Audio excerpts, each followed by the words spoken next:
Кызылгүл эртегиси. Ертеде бир элде бай саудагер өмүр сүрүптү. Онун байлыгы мол экен. Алтын, күмүс, кымбат тастар менен асыл килемдер толуп турган. Бирок эң кымбат казынасы 3 кызы болотун. Үшөө да сулуу. Ал кенжеси баарынан аскан көркем, мээримдүү, ара акылдуу эди. Саудагер кенже кызын эреше жакшы көрүптү. Бир күнү саудагер алыс сапарга жыналады. Кыздарын чакырып алып, кымбаттуу кыздарым, мен алыс элдерге барамын. Сапарым узакпы, кыскамы билбеймин. Айтыңдар, ар кайсыңа кандай сыйлык акелүүмдү каалайсыңдар дейди. Кыздары 3 күн 3 түн ойлонуп, сапар карсаңында жооп береди. Үлкен кызы: "Аке, мага алтын таш акелиңиз, ол күндөй жаркырап турсун" дейди. Ортончу кызы: "Аке, мага хрусталь үстел менен сыйкырлы айна акелиңиз, оған караган сайын сулуулугум арта түссүн" дейди. Кенже кызы ийилип: "Аке, мага алемде теңдөөсү жок кып-кызыл гүл акелиңизчи" дейди. Саудагер кыздарын каалоонун жүрөгүнө түйүп сапарга чыгады.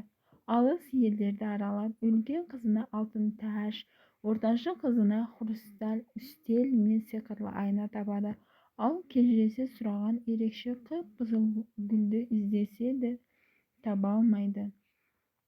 Көп күндөр өтүп, бир күнү калың ормондо адасып, алтын салтанат менен безендирилген керемет сарайга тап болот.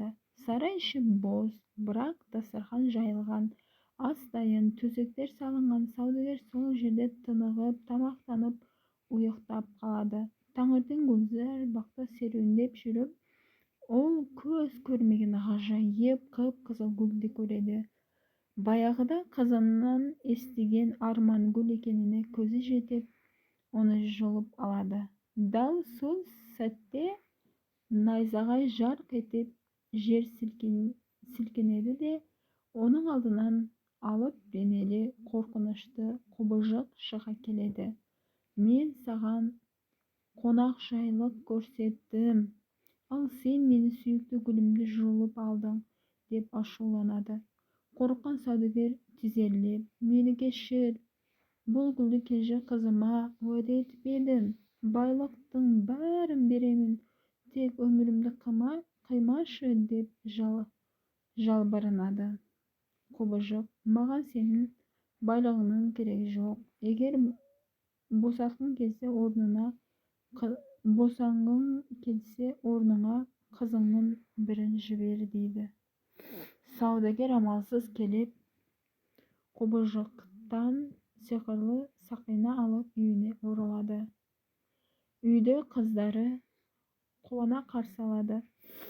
Саудагер болгон окуяны баяндап бергенде, үлкен жана ортончу кыздары коркуп баруудан баш тартат. Кенжеси гана: "Аке, мен барамын, өйткөнү кып-кызыл гүлдү сураган мен эдим" дейди. Кенже кыз акесинин батасын алып, сакинаны кийди де сол сәтте ак сыйкырлуу сарайга тап болот. Сарайдагы байлык менен асемдик таңгажайып эди.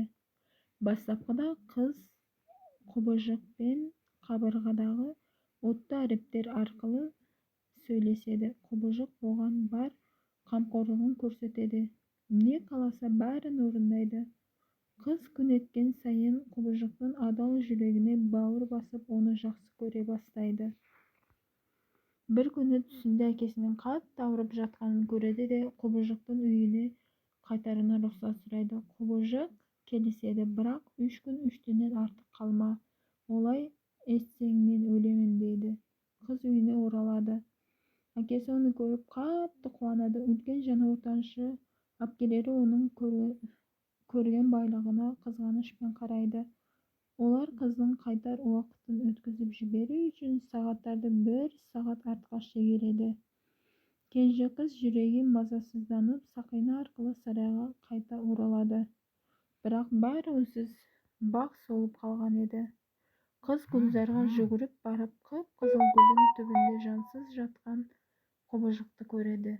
Жылап, басын құшақтап, «Мен сені сүйемін, менің асыл достым», деп айқайлайды.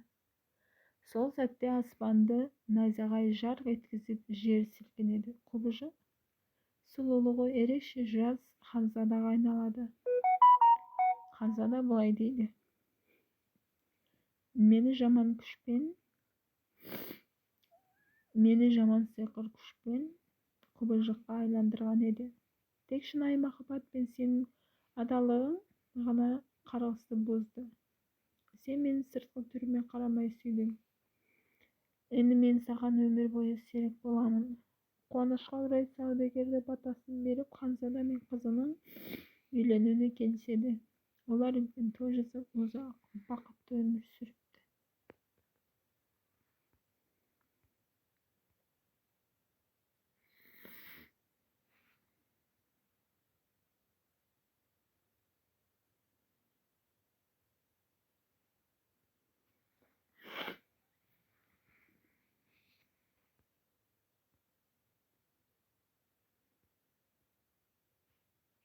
Ауылдың қорғаушысы Айдаһар ертегісі. Ертеде бір елде Айдаһар атты алып жылан өмір сүріпті. Оның бойы соншалықты ұзын әрі күшті болған, тіпті таулар мен өзендерден де асып түсіпті. Бірақ бұл Айдаһардың бір ерекшелігі бар екен. Ол адамдарды жамандықтан қорғайды, оларға тек жақсылық қана жасайды екен. Bir gün ауылға бір сұмдық келіпті. Көктен қара бұлттар жиналып, найзағай ойнап, жауыннан кейін бір зұлым дау пайда болыпты. Дау бүкіл ауылды басып алып, адамдарды қорқытып, мал-мүлкін тартып алмақ болады.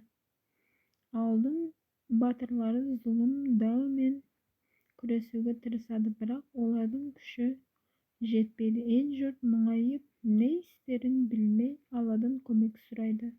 Сол кезде көк аспаннан жарқырап тұрған күндей алыстан Айдаһар келеді. Оның көздерінен от шашылып, денесі жарқ-жұрқ етеді. Ал дауды көріп, бірден шабуыл жасайды. Дау Айдаһардың күшін көріп қорқа бастайды. Бірақ дау айлакер болып Айдаһарды алдамақ болады. Ол Айдаһарға «Мен сенің досың болғым келеді, бірге елді билейік» дейді. Бірақ Айдаһар даудың ниетін біледі. Ол дауға «Менің міндетім адамдарды жамандықтан қорғау, сен сияқты зұлымдарға қарсы тұру» деп жауап береді. Содан кейін олар шайқасқа түседі. Айдаһар өз күшін жинап, отты аузымен дауды жалмап, оны жеңіп шығады. Ауыл халқы Айдаһарға алғыс айтып, оны құрметтеп, үлкен той жасайды. Ал Айдаһар болса тыныш өмір сүріп жатқан ауылға қайта-қайта келіп, оларды көріп, жанашыр болып тұрады. Содан бері Айдаһар туралы ертегі ұрпақтан ұрпаққа айтылып, ел ішінде мәңгі есте қалады екен.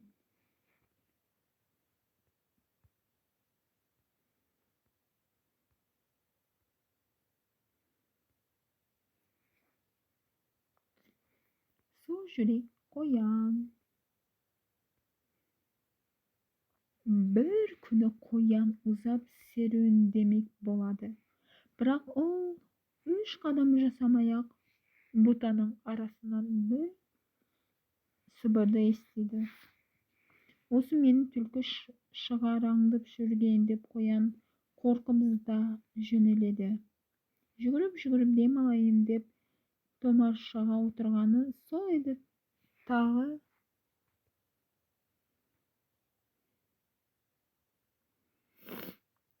Тағы да бұтаның арасынан сыбырлаған дауыс шықты. Қасқыр емес пе екен, мен аңдып жүрген деп үрейі қашып, қоян тағы қаша жөнеледі. Ол жүгіріп демалайын деп сәл дамылдайды. Неліктен мен сондай бақытсызбын? Менен ешкім қорықпайды. Мен болсам бәрінен қорқамын. Сорлы басым-ай. Одан да бұл қайғыдан соға батып өлгенім артық қой дейді. Ол қамығып. Сөйтіп, ол өзенге жүгіріп келсе, жағада бақай отыр екен. Сүр қоянды көре сала бақай есі шығып, бақылдап суға секіріп кетеді. Мұны көрген қоян тоқтай қалып, таңдана өз-өзіне: мен осы несіне суға батам? Менен де қорқатындар бар екен ғой деп райынан қайтыпты.